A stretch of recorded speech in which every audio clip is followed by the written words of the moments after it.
Malah sholat, kenapa ya? Rangkuman buku Perjalanan Menapaki Al-Quran. Malah sholat tidak hanya menyakiti anak-anak maupun anak remaja, seringkali menyakiti kita yang usianya menjelang setengah abad. Sepertinya ini adalah penyakit yang paling umum dirasakan oleh yang mengaku muslim. Kenapa ya? Sholat itu apa? Kita sudah banyak mendengar penjelasan para ulama tentang sholat. Sholat adalah ibadah yang bukan hanya diperintahkan pada umat Muhammad SAW, melainkan sudah diperintahkan pada Nabi dan Rasul sebelumnya. Tercatat di ayat 125 surat Al-Baqarah, bahkan Nabi Ibrahim alaihissalam sudah diperintahkan sholat.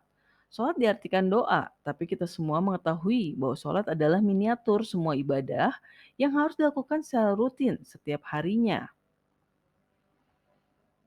Mengapa kita malas sholat? Sudah banyak ulama yang memaparkan alasan-alasan mengapa kita malas sholat. Antara lain adalah karena kita punya banyak dosa dan tidak memahami maksud dan tujuan sholat. Bahkan banyak ulama yang memperbolehkan anak usia 10 tahun untuk dipukul jika tidak sholat. Padahal kemalasan tentu berawal dari ketidakpahaman. Menanamkan pemahaman pada anak tentu lebih sulit daripada sekadar mengancam dan menghukum. Tapi kelak ketika dewasa, dia akan dengan mudahnya meninggalkan sholat ketika tidak ada orang tua di dekatnya. Sungguh sia-sia mendidik anak dengan kekerasan dan ancaman. Apa manfaat sholat? Banyak orang meneliti manfaat sholat, tapi dari sisi luar sholat itu sendiri. Sholat dianggap memberikan manfaat bisa mendisiplinkan hidup seseorang, membuat seseorang menjadi lebih sehat jiwa dan raga, termasuk tentunya mendapatkan pahala. Banyak juga yang bilang sholat bisa mencegah perbuatan keji dan mungkar. Padahal kita tahu banyak orang yang sholat tapi tetap melakukan perbuatan buruk. Jadi yang salah ayatnya atau orang yang melakukan sholatnya? Tentu saja orang yang melakukan sholatnya. Manfaat sholat tidak mungkin bisa diraih tanpa memahami sholat secara keseluruhan.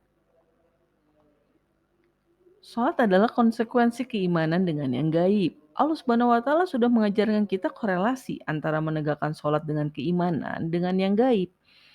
Kita telah paham bahwa tidaklah mungkin seseorang bisa memasuki gerbang ketakwaan jika dia tidak mengimani kegaiban. Apa ciri kita yang sudah mengimani kegaiban? Iya, kita menegakkan sholat. Jadi sebetulnya hal yang harus kita pahami sebelum kita menegakkan sholat adalah mengimani kegaiban. Seseorang yang tidak paham apa itu kegaiban dan tidak mengimaninya tentu tidak memiliki motivasi untuk menegakkan sholat. Bagaimana caranya kita mengimani kegaiban? Silakan tonton video-video sebelumnya dari Al-Quran Visual. Apakah sekadar sholat itu cukup? Tentu tidak. Sholat sendiri tidak pernah dibilang hanya sholat saja, melainkan selalu dikaitkan dengan kata menegakkan. Seruan dan perintah sholat dalam Al-Quran selalu dalam frasa menegakkan sholat. Mengapa begitu? Karena sholat itu bukan sekadar sholat saja. Sholat berkaitan dengan rukun-rukun sholat, termasuk tentunya kekhusyuan dalam sholat. Jika selama ini kita sekadar mengerjakan sholat, maka wajar jika sholat kita tidak membawa kita ke arah yang lebih baik. Kualitas sholat seseorang akan berbanding lurus dengan kualitas hidupnya. Sholat adalah media pembelajaran.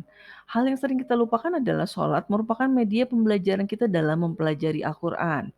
Kita seringkali didoktrin bahwa sholat adalah sebuah media komunikasi dengan Allah Subhanahu wa taala.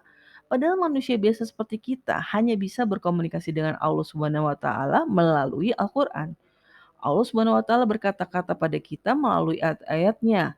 Dan jika kita mau memahami perkataannya, maka tidak ada jalan lain selain mempelajari Al-Quran.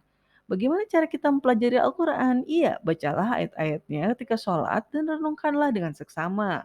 Sholat adalah saat yang tepat untuk merenungi ayat-ayat Al-Quran karena kita sudah bersuci dan dalam keadaan fokus, juga khusyuk. Jika seseorang malas sholat, bisa dipastikan ia tidak semangat memahami ayat-ayat Al-Quran. Mengapa salat harus menghadap kiblat? Banyak mereka yang mengaku agnostik dan ateis menertawakan tentang salat yang harus menghadap kiblat. Padahal kiblat adalah sebuah rumah Allah yang ditinggikan fondasinya oleh Ibrahim alaihissalam dan Ismail alaihissalam. Allah menjadikannya sebagai tempat berkumpul yang aman bagi manusia. Kiblat adalah acuan arah dan tujuan manusia.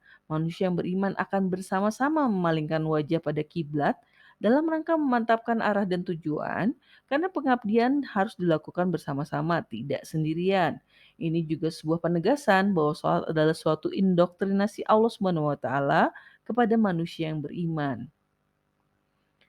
Maka, jika kita malas sholat, itu tandanya kita tidak mau memahami kehidupan. Padahal tidak ada jalan lain untuk memahami kehidupan dan berkomunikasi dengan Allah selain dari mempelajari Al-Quran. Terima kasih sudah menyimak, tunggu konten kami selanjutnya.